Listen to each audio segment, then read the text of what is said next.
दिन का सत्र आप सबकी आंखों के सामने से गुजरा है और पिछले 6 माह से मुख्यमंत्री सहित, कृषि मंत्री सहित, भारतीय जनता पार्टी के अध्यक्ष सहित, शायराना गृह मंत्री कम स्वास्थ्य मंत्री नरोत्तम मिश्रा सहित सारे लोग रोज जो है पानी पी पी कर ये झूठ बोल रहे थे कि मध्य प्रदेश के किसानों का कर्जा माफ नहीं किया गया। एक मंत्री तो छलांगे लगा लगा कर रोज कमलनाथ जी के खिलाफ FIR दर्ज करने की बातें करते थे। उन्हीं के श्रीमुख से कल विधानसभा के अंदर इस तरफ से आ जाओ सामने से। कल विधानसभा के अंदर उन्होंने ये स्वीकार किया है कि कमलनाथ जी की सरकार ने 26,95,000 किसानों का कर्ज माफ किया। ये विधानसभा की पटल पर कल जो है शिवराज जी की सरकार के कृषि कल्याण मंत्री कमल पटेल जी ने ही अपने श्रीमुख से बताया कि 26,95,000 किसानों का कर्जा हमने माफ किया। यह भी उन्होंने स्वीकार किया कि 1 लाख तक के कर्जे हमने माफ किए। यह भी उन्होंने स्वीकार किया कि कमलनाथ जी जिन किसानों का कर्जा शेष होने की बात करते थे वो भी संख्या उन्होंने बताई। और जो सच बार बार कमलनाथ जी मध्य प्रदेश की जनता को बता रहे थे और बार बार ये सारे मंत्री मिलकर एक कोहराम मचाकर जो है झूठ का प्रोपेगेंडा कर रहे थे, उस झूठ को स्वयं विधानसभा के पटल में इसी सरकार के कृषि कल्याण मंत्री ने बेनकाब कर दिया है। आज इस गहन विषय पर हमारे बीच में हमारे जो सरकार में कमलनाथ जी के कृषि मंत्री रहे आदरणीय सचिन यादव जी और किसानों के मामले में अभी एक आत्महत्या किए हुए किसान के घर पर उसकी व्यथा जानकर आए हमारे विधायक कुणाल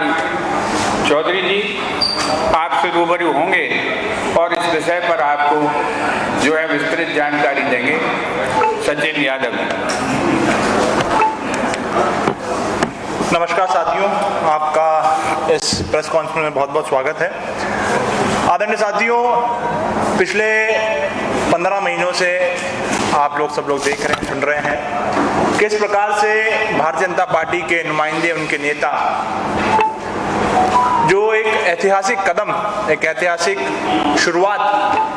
आदरणीय कमलनाथ जी के नेतृत्व में करी थी, जिनके शासनकाल में जिन्होंने 15 साल तक मध्य प्रदेश में सरकार चलाई और जिनके शासनकाल में मध्य प्रदेश के माथे पर एक कलंक लगा, जहां मध्य प्रदेश किसानों की आत्महत्या के मामले में देश में नंबर 1 पहुंच गया। 2018 के चुनाव में आदरणीय कमलनाथ जी के नेतृत्व में हमने एक संकल्प लिया था कि सरकार बनेगी तो हमारे जो किसान साथी हैं उन किसान साथियों का ऋण माफ करने का काम करेंगे और मध्य प्रदेश के माथे पर से इस कलम को धोने का काम करेंगे। किसान साथियों ने आदरणीय कमलनाथ जी की बात पर, आदरणीय राहुल गांधी जी की बात पर विश्वास व्यक्त किया और मध्य प्रदेश में कांग्रेस की सरकार बनाने का अहम भूमिका निभाई। सरकार बनी और जिस प्रकार से मैं समझता हूं राजनीतिक इतिहास में आदरणीय कमलनाथ जी पहले ऐसे मुख्यमंत्री होंगे, पहले ऐसे नेता होंगे जिन्होंने मुख्यमंत्री की शपथ लेने के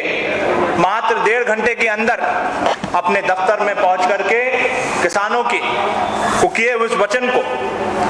पूरा करने की दिशा में कदम उठाया और उस आदेश पर हस्ताक्षर करने का काम किया। लेकिन भारतीय जनता पार्टी जो कि हमेशा झूठ की राजनीति करते आई है, भ्रम की राजनीति करते आई है,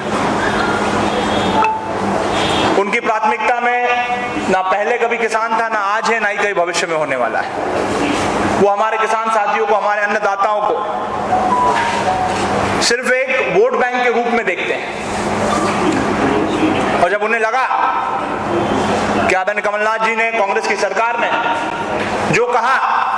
उस दिशा में कदम उठाना की शुरुआत उन्होंने करी, विपरीत परिस्थितियां होने के बावजूद हम ऋण माफी के कार्यक्रम में आगे बढ़े। ऋण माफी का लाभ किसान साथियों को देने की दिशा में हमने कदम उठाया और चरणबद्ध तरीके से हमने पूरे मध्य प्रदेश में किसानों के ऋण माफी का कार्यक्रम अपने हाथ में लेने का काम किया। आदरणीय साथियों, ये ऐतिहासिक, मैं बार बार ऐतिहासिक इसलिए बोल रहा हूं आदरणीय साथियों, क्योंकि इस देश में अगर किसानों की कर्ज माफी का निर्णय अगर किसी ने लेने का काम किया है तो दोनों बार कांग्रेस की सरकार ने किया है। आप सबको याद होगा कि जब केंद्र में कांग्रेस की सरकार थी तो आदरणीय राहुल गांधी जी के नेतृत्व में, आदरणीय मनमोहन सिंह जी के और सोनिया गांधी जी के नेतृत्व में हमने पूरे देश के किसान साथियों का 72,000 करोड़ रुपए का ऋण माफ करने का ऐतिहासिक कार्यक्रम अपने हाथ में लिया था। और दूसरी बात, उसी इतिहास को दोहराने का काम अगर किसी ने करा था तो आदरणीय कमलनाथ जी ने करा था। और जब भारतीय जनता पार्टी को दिखा कि वाकई में कांग्रेस पार्टी किसान हित में, किसान निर्णय में इतना बड़ा कदम, इतना बड़ी पहल उठा रही है, तो शुरू से ही उन्होंने तमाम तरह के झूठ, तमाम तरह के भ्रम ऋण माफी को लेकर के लोगों के बीच में, जनता के बीच में फैलाना चालू कर दिया। कभी कहते थे कि एक भी किसान का ऋण माफ नहीं हुआ, कभी कहते थे कि 2 लाख तक का ऋण माफ नहीं हुआ, कभी कहते थे कि चालू खाते का ऋण माफ नहीं हुआ, कभी कहते थे कालातीत खाते का ऋण माफ नहीं हुआ, कभी कहते थे सहकारी बैंक का ऋण माफ नहीं हुआ, कभी कहते थे ग्रामीण बैंक का ऋण माफ नहीं हुआ, कभी कहते थे राष्ट्रीयकृत बैंक का ऋण माफ नहीं हुआ, कभी कहते थे 100 रुपए 200 रुपए का ऋण माफ हुआ। तो तमाम तरह की जो भ्रांतियां थी वो सारी तरह की भ्रांतियां फैलाने का काम जो है इन्होंने करा है। जब हमारी सरकार थी और जब मैं कृषि मंत्री के रूप में इस कार्यक्रम को हम लोग आदरणीय कमलनाथ जी के नेतृत्व में आगे बढ़ा रहे थे, तो जब भारतीय जनता पार्टी ने सवाल उठाए, हमने हर सवाल का मैं प्रमाण के जवाब देने का काम किया। आप सबको याद होगा कि किस प्रकार से हमारे कांग्रेस के साथियों ने, जब नरोत्तम मिश्रा जी ने सवाल उठाए थे, तो हमने उनके घर पर जाकर के पूरे दस्तावेज उनको सुपुर्द करने का काम हमने किया था। किस प्रकार से जो आज प्रदेश के मुखिया बनकर के बैठे हुए हैं, उन मुखिया के परिवार के लोगों का ऋण माफ करने का काम हमारी सरकार ने करा था। किस प्रकार से झाबुआ में जो उपचुनाव हुए थे, उन उपचुनावों में हमने जो झाबुआ के भारतीय जनता पार्टी के प्रत्याशी थे, उन प्रत्याशी के पूरे परिवार के लोगों का ऋण माफ हुआ था। उसकी जानकारी मैं प्रमाण के हमने जो है जनता के सामने, मीडिया के सामने रखने का काम आदरणीय साथियों किया था। और आदरणीय साथियों, बीजेपी कितना ही झूठ बोल ले, कितने ही ऋण माफी को लेकर के भ्रम फैलाने का काम कर ले, लेकिन आखिरकार उनको जो सत्य था उस सत्य को उनको स्वीकार करना पड़ा। अभी कल संपन्न हुआ हमारा जो विधानसभा का सत्र था, उस विधानसभा के सत्र में हमारे कई मान्य सदस्यों ने ऋण माफी को लेकर के प्रश्न लगाए थे और उन प्रश्नों के जवाब में सरकार ने स्वीकार किया है कि चरणबद्ध तरीके से 2 चरणों में लगभग 26 लाख से अधिक किसानों का ऋण माफ करने का काम जो है कांग्रेस की सरकार ने करा है। लगभग 11,600 करोड़ रुपए से अधिक का ऋण माफ करने का काम कांग्रेस की सरकार ने, आदरणीय कमलनाथ जी की सरकार ने किया था। तो आदरणीय साथियों, कहने का तात्पर्य यह है कि आखिरकार भारतीय जनता पार्टी को जो किसानों के हित में, किसानों के पक्ष में जो निर्णय और फैसले आदरणीय कमलनाथ जी ने लिए थे, उसको स्वीकार करना पड़ा। और अब एक आधिकारिक सरकार की तरफ से एक जवाब विधानसभा के सत्र में जो सवाल हमारे आदरणीय साथियों ने लगाए थे, उसका जवाब जो है उन आधिकारिक रूप से उन्होंने दिया है। तो कहने का तात्पर्य ये साथियों कि भारतीय जनता पार्टी को अभी आज लगभग 6 महीने से ऊपर उनकी सरकार को बने हो गए, लेकिन इन 6 महीनों में हमने जो ऋण माफी का कार्यक्रम हमने शुरू करा था, हमने कहा था कि हमारे किसान साथी जो बच गए, जिनके 1 लाख से लेकर के 2 लाख तक का जिनके ऊपर ऋण है और जिनके चालू खाते हैं, उसकी ऋण माफी का कार्यक्रम हम तीसरा चरण की शुरुआत करने जा रहे थे, जहां पर 1 जून से हम ऋण माफी करने का लाभ किसान साथियों को देने जा रहे थे। लेकिन दुर्भाग्य से भारतीय जनता पार्टी ने प्रजातंत्र लोकतंत्र की हत्या करने का काम किया और एक चुनी हुई सरकार को, एक ऐसी सरकार जो लगातार हमारे किसानों के हित में निर्णय और फैसले कर रही थी, एक ऐसी सरकार जिसने अल्प समय में विपरीत परिस्थितियों में, आप सब जानते हैं आदरणीय साथियों, 15 महीने की सरकार में काम करने के लिहाज से हमारी सरकार को मात्र 11 साढ़े 11 महीने हमारी सरकार को मिले थे, बाकी महीने लोकसभा के चुनाव और उसकी आचार संहिता में लिख दें। लेकिन जो भी समय हमारी सरकार को मिला, हमारे नेता आदरणीय कमलनाथ जी को मिला, उस समय में लगभग 365 दिनों में 365 वचनों को पूरा करने का काम हमारी सरकार ने करा था और उसमें उन वचनों में सबसे ऊपर और सबसे प्राथमिकता में हमारे किसान कर्ज माफी का वचन था। और जो लोग किसानों के हितैषी बनने का नाटक करते हैं, ड्रामा करते हैं, अपने आप को किसान को भगवान और अपने आप को उसका पुजारी बताने का दम ठोकते हैं, ऐसे लोग जो 6 महीने से सरकार में बने हुए हैं, लेकिन आज दिनांक तक हमने जो ऋण माफी का कार्यक्रम हमने शुरू करा था, उस ऋण माफी को लेकर के सरकार ने कोई भी सवाल, कोई भी जवाब जो है उसका उत्तर उन्होंने नहीं दिया है कि ऋण माफी को आगे चलाएंगे कि नहीं चलाएंगे। 6 महीनों में उन्होंने ऋण माफी के कार्यक्रम को आगे चलाने का काम नहीं किया। तो ये अपने आप में दर्शाता है कि भारतीय जनता पार्टी, इनके नुमाइंदे, इनकी सरकार कितने किसान हितैषी है और कितना ये लोग किसानों के पक्ष में निर्णय और फैसले लेने चाहते हैं। मैं निश्चित रूप से आप सबके माध्यम से ये सवाल सरकार से करना चाहता हूँ कि जो ऋण माफी है, जो हमारे किसान साथी जिनके 1 लाख से लेकर के 2 लाख तक का जिनको ऋण है, जिनके चालू खाते थे और जो बच गए थे, उनके ऋण माफ करने का काम कब करेगी? नहीं। और मुझे मालूम है कि भारतीय जनता पार्टी और इनकी सरकार सिर्फ और सिर्फ गोलमोल जवाब जो है ऋण माफी के ऊपर देगी। इनकी नीयत में खोट है, ये किसी प्रकार से हमारे किसान साथियों को राहत देने का काम नहीं करने वाले हैं। लेकिन मध्य प्रदेश की जनता के आशीर्वाद से, हमारे किसान साथियों के आशीर्वाद से, जहां जहां अभी 28 सीटों पे जहां चुनाव है, हम दोबारा सरकार में बैठेंगे और सरकार बनने के बाद दोबारा हमारे जो ऋण माफी का कार्यक्रम है, उस ऋण माफी के कार्यक्रम को भी हम लोग दोबारा शुरू करने का काम आदरणीय साथियों करेंगे। Let me just finish, I'll come back to you। इसके साथ ही साथ आदरणीय साथियों, ये ऋण माफी एक हमारा बहुत बड़ा अहम वचन था, अहम हमारा एक मुद्दा था। और साथ ही साथ अभी पिछले दिनों आप सब साथियों ने देखा होगा किस प्रकार से भारतीय जनता पार्टी ने पिछले दरवाजे से चोरी छुपे, बिना ना तो किसान साथियों से इन्होंने सलाह मशवरा करा, ना ही जो 3 अध्यादेश ये लोग लेकर के आए हैं, ना ही उन्होंने जो विपक्ष पार्टियां हैं उन विपक्ष पार्टियों से कोई बातचीत करी, कोई सार्थक बहस हुई, ना पार्लियामेंट में इसके ऊपर कोई बहस हुई, ना राज्यसभा में किसी इसके ऊपर बहस हुई। और पीछे के दरवाजे से बड़े बड़े अपने जो उद्योगपति दोस्त हैं, मित्र हैं, उनको किसानों को लूटने के लिए, किसानों को ठगने के लिए जो है ये 3 अध्यादेश पारित किए हैं, जिसका कांग्रेस पार्टी पुरजोर तरीके से इसका विरोध करती है। और आने वाले दिनों में एक तय रणनीति के तहत हम पूरे मध्य प्रदेश में प्रत्येक जिलों में इसका पुरजोर विरोध करेंगे और हमारे किसान साथियों के साथ में बीच में जाकर के ये जो अध्यादेश, ये जो काला कानून भारतीय जनता पार्टी ने लागू करा है, इसका हम लोगों किसानों के बीच में जाकर के उनको जागृत करने का, उसके जो दुष्परिणाम जो भविष्य में हमको देखने को मिलेंगे, उसको जागरूक करने का काम हम लोग करेंगे। मैं इसके अलावा अभी पिछले दिनों आप सभी ने जो बड़े बड़े दावे भारतीय जनता पार्टी ने फसल बीमा को लेकर के किए थे, उसकी हकीकत भी आप सब लोगों ने देखी होगी।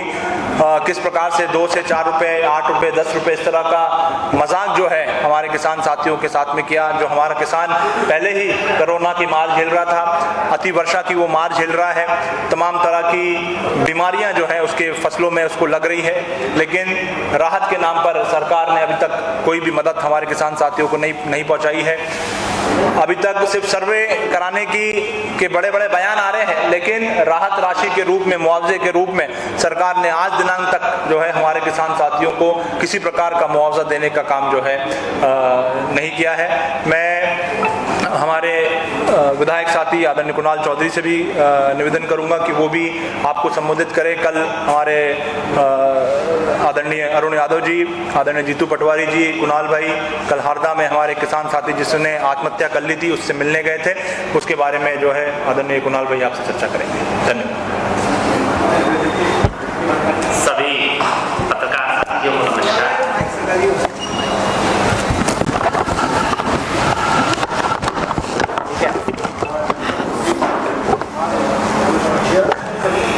प्रकार से मध्य प्रदेश में लगातार वापस भारतीय जनता पार्टी की सरकार आने के बाद किसानों का आत्महत्या का सिलसिला फिर चालू हो चुका है। पहले भी 15 साल में इन्होंने किसान के पेट पे लात, छाती पे गोली और नंगा करके किसान को मारने का काम किया था। आज फिर सरकार में आने के बाद जो आत्महत्या का रिकॉर्ड पहले बनाया था, फिर उसी ओर भारतीय जनता पार्टी की सरकार। पर दुख की बात है कि कल जब एक कृषि मंत्री, जिनका खुद का गृह क्षेत्र गृह विधानसभा के एक अतरसमा गांव में एक लक्ष्मी नारायण करके एक किसान ने आत्महत्या की, जब चैनलों के ऊपर हमने देखा, जब लोगों से खबरें ली और जब आसपास परिवार वालों से बात हुई, तो स्पष्ट पता पड़ा कि वो किसान लक्ष्मी नारायण, जिसके ऊपर लगभग 4 लाख का कर्जा था, जिसने मूंग के लिए वो कर्जा ले रखा था और बैंक जाके उसे रिस्क में उम्मीद थी कि उसे बीमे के अंदर उसका पैसा मिलेगा, क्योंकि पूरी अतिवर्षा और बाढ़ जो नर्मदा जी में आई थी उसके कारण पूरी फसल चौपट हो चुकी थी। तो उसे पिछली बार के बीमे की जो उम्मीद मुख्यमंत्री जो खेत के अंदर हेलीकॉप्टर उतार के दे के आए थे, उससे उम्मीद थी। जब किसान अपना बैंक में देखता है कि उसके पास ना तो 1 रुपया आया है, तो वो जाके सीधे आत्महत्या करने का काम करता है। पर दुर्भाग्य की बात है कि कृषि मंत्री उस आत्महत्या को किस प्रकार से दबाने की कोशिश कर रहे हैं। एक धनबल, बाहुबल और गुंडागर्दी के माध्यम से कृषि मंत्री के क्षेत्र में कल हमने जाके देखा कि उस परिवार को डराने की कोशिश करी जा रही है। वो परिवार जिसका ना तो कोई सगा भाई है, ना कोई उसके पिताजी भी शांत हो चुके हैं, एक पत्नी और उसके एक बच्चा जो 8 साल का बच्चा, और जिन परिस्थितियों में उसके बाबा और जिस प्रकार के एक पिताजी के भाई थे, जिन परिस्थितियों में वो परिवार है। कल माननीय पूर्व प्रदेश अध्यक्ष माननीय अरुण यादव जी, केंद्रीय मंत्री, पूर्व केंद्रीय मंत्री माननीय पूर्व मंत्री जीतू पटवारी जी और हम लोग जब पहुंचे तो वहां पे जिस प्रकार के लोगों को बैठे देखा और जिन्होंने उनके ऊपर जो दबाव बनाया था, जो दुर्गेश हत्याकांड वहां पे हरदा में है, उस हत्याकांड के वो आरोपी लोग उनके घर में बैठ के सुबह से उनको धमकाने का काम करते हैं और जिस प्रकार से उनको ये डराते हैं कि आप ये बात नहीं करोगे, जबकि वो खुद मीडिया में बयान दे चुके कि किस कारण से। जब उनसे पारिवारिक रूप से पूछा गया तो हम इस बात से कि ये राजनीतिक उसमें आप भी आएंगे, हम भी जाएंगे और जिस प्रकार की स्थितियां बनेगी, पर किसान की मौत होने के बाद, उसकी आत्महत्या के बाद उसके सॉल्यूशन की जगह जिस प्रकार से प्रदेश के कृषि मंत्री गुंडागर्दी करने में लगे हुए हैं और जिस प्रकार से झूठ बोलने में लगे, ये निंदनीय कृत्य है। इसके ऊपर स्पष्ट रूप से मतलब उनका इस्तीफा होना चाहिए, मुख्यमंत्री को इस्तीफा लेना चाहिए और इसलिए भी लेना चाहिए कि लगातार झूठ के पुलिंदे, चाहे कर्ज माफी पे हो, चाहे बीमा राशि पे हो, और बड़ी साठगांठ बीमा राशि में भी इन्होंने जो करी है और उसी का नतीजा था कि जो कंपनियों के साथ साठगांठ करके किसानों को 1-1, 2-2, 4-4 रुपए का मुआवजा दिया। और कल जब लिस्टें हमने वहां पे किसानों की देखी उसके कृषि मंत्री के क्षेत्र में, तो 2 रुपए, 5 रुपए, 1 रुपए का जो मुआवजा आया है, बीमा आया है, कहीं ना कहीं किसानों के साथ धोखा किया है और बीमा कंपनी के साथ बड़ी साठगांठ के चलते किसानों को ये आत्महत्या के लिए प्रेरित कर रहे हैं। इनके ऊपर सख्त से सख्त कार्रवाई होना चाहिए और सरकार को इनके खिलाफ एक्शन लेना चाहिए। वही मैं आपसे कह रहा हूं कि वो परिवार जो अपने परिवार को पूरा पालता था, जो अपने बच्चों को पढ़ाता था, जो अपने परिवार को पालता था, घर का एक ही मुखिया था, उसको मानसिक बता रहे हैं, उसको दिन भर उनके जो दुर्गेश हत्याकांड के गुंडे आते हैं, परिवार से बात करो तो वो ऊपर चिल्लाते हैं कि नहीं ये तो दिन भर दारू पीता था, ये मानसिक। और परिवार से पूछो तो बेटा कहता है कुछ स्थिति नहीं, वो 8 साल का बच्चा है। पर जो धनबल और बाहुबल और गुंडागर्दी करके सीधे कृषि मंत्री उस परिवार के ऊपर गुंडागर्दी कर रहे हैं, उनको राहत देने की जगह उन्हें डराने का काम कर रहे हैं।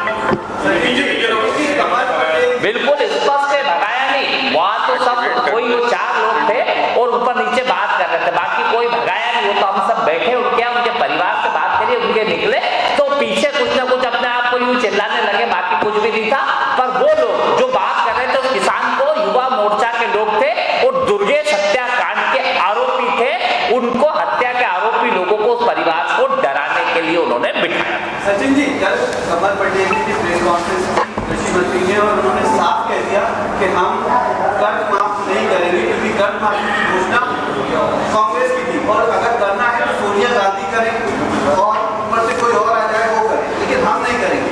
देखिए, ये तो हमें मालूम ही था कि जैसे मैंने पहले भी कहा कि भारतीय जनता पार्टी की प्राथमिकता में ना पहले कभी किसान था, ना आज है, ना ही कभी भविष्य में होने वाला है। मुझे मालूम था देर सवेर कृषि मंत्री और भारतीय जनता पार्टी की तरफ से ये बयान निश्चित रूप से आएगा, लेकिन मैं आप लोगों के माध्यम से मेरे मध्य प्रदेश के अन्नदाता किसान साथियों को ये विश्वास दिलाना चाहता हूँ कि पुनः आप सबके आशीर्वाद से कांग्रेस की सरकार बनने वाली है। कमलनाथ जी हमारे प्रदेश का नेतृत्व दोबारा संभालेंगे और सरकार बनेगी, और सरकार बनने के बाद जो भी हमारे किसान साथी जो फसल ऋण से वंचित रह गए थे उनका दोबारा ऋण माफ करने का काम करेंगे। लेकिन साथ ही साथ आप तमाम किसान साथी जो ये भारतीय जनता पार्टी ने जो धोखा करा है आपके साथ में, और जिस प्रकार से बेशर्मी से ये जो फसल ऋण माफी को आगे लागू करने के लिए इनकार कर रहे हैं, इनको भी आप निश्चित रूप से आप सबको मिलकर के जवाब देना है। अभी पिछले 2-3 दिनों से मुख्यमंत्री लगातार सौगातें दे रहे हैं। आज किसानों के लिए केसीसी दिया, कल महिला स्व सहायता समूह के लिए 70 करोड़ रुपए दिए, इससे पहले आलू के लिए दिए और घोषणाएं भी कर रहे हैं। तो क्या ये मास्टर स्ट्रोक के बीच में चुनाव के टाइम? देखिए, मध्य प्रदेश की जनता इस प्रदेश के जो मुखिया हैं जो अभी प्रदेश का नेतृत्व कर रहे हैं उनको और उनकी स्टाइल ऑफ पॉलिटिक्स को बहुत अच्छी तरह से समझ चुके हैं। जिस प्रकार से पिछले 15 सालों में लगभग 21,000 से अधिक घोषणाएं वो कर चुके हैं, उनको याद ही नहीं हो कब क्या बोल जाते हैं। तो जनता समझदार हो चुकी है, जनता जानती है, और ये चाहे कितने भी घोषणाएं करते रहें, कितने भी प्रलोभन देते रहें, कितने भी बड़े बड़े कार्यक्रम करते रहें, जनता को मालूम है। और जनता को ये भी मालूम है कि ये जो बातें कर रहे हैं इसके लिए ना तो इन्होंने कोई बजट में प्रावधान करा है और ना ही इनके पास किसी प्रकार की कोई इनको मूर्त रूप देने की इनकी कोई योजना है। मध्य प्रदेश के अंदर स्कूलों को खोल दिया गया है, लेकिन जहाँ पर जनता की बात हुई थी विधानसभा को एक ही दिन के लिए लगाया गया है। देखिए, निश्चित रूप से ये बड़ा दुर्भाग्य रहा, क्योंकि बहुत सारे हमारे जो सम्मानित साथी थे वो अपने क्षेत्र के अपने जनता के विषयों को, जनता के मुद्दों को विधानसभा में उठाना चाहते थे, सरकार की संज्ञान में लाना चाहते थे, और ये उम्मीद कर रहे थे कि सरकार उस पर सकारात्मक जवाब दे और इस मंच के माध्यम से, इस सत्र के माध्यम से जनता के लोगों के निराकरण हो सके। लेकिन कोरोना के कारण जो है ये सत्र एक दिन तक सीमित कर दिया गया, और उसमें जैसे मान्य सदस्यों की जो मंशा थी उस अनुसार जो है उस पर कार्रवाई नहीं हो पाई। सर, उपचुनाव के पहले दल बदल लगातार जारी है। महेंद्र सिंह गौर जो है कांग्रेस छोड़कर बीएसपी में शामिल हो गए, पार्टी से चुनाव लड़ सकते हैं। कांग्रेस अभी भी दावा भी कर रही है लगातार कांग्रेस पार्टी में बीजेपी के विधायक शामिल हो सकते हैं, पूर्व विधायक बीजेपी के नेता। ऐसे में क्या जो अपने कार्यकर्ता वो लोग बाहर जाते रहे तो इसी तरीके चलता रहेगा, ये नुकसान है नहीं? देखिए, ये बड़े निर्णय, बड़े फैसले जो हैं हमारे बड़े प्रदेश के बड़े नेता, हमारे प्रदेश अध्यक्ष, हमारे पूर्व मुख्यमंत्री आदरणीय कमलनाथ जी, उनके अधिकार क्षेत्र का मामला है, उनके कार्य क्षेत्र का मामला है। इस पर मैं किसी प्रकार की कोई टिप्पणी नहीं कर सकता। Thank you. अरुण यादव जी मतदाता से मैदान में आ सकते हैं या नहीं? पूरे मध्य प्रदेश में जहाँ जहाँ चुनाव हो रहे हैं, लगभग जो अनारक्षित सीटें हैं, लगभग हर क्षेत्र से उनको चुनाव लड़ने के लिए वहाँ के हमारे जो स्थानीय कार्यकर्ता हैं कांग्रेस पार्टी के, वो सभी उनसे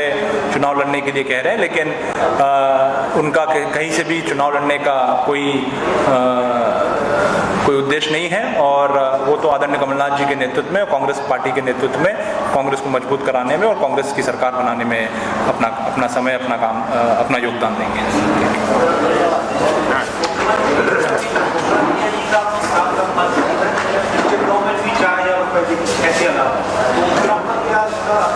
देखिए, मैंने पहले भी कहा कि ये सिर्फ घोषणावीर मुख्यमंत्री है, घोषणावीर हमारे प्रदेश के मुखिया हैं। सरकार, जनता इनकी असलियत जान चुकी है, और सरकार आप ये किसी प्रकार के कोई भी बातें करते रहे, कोई भी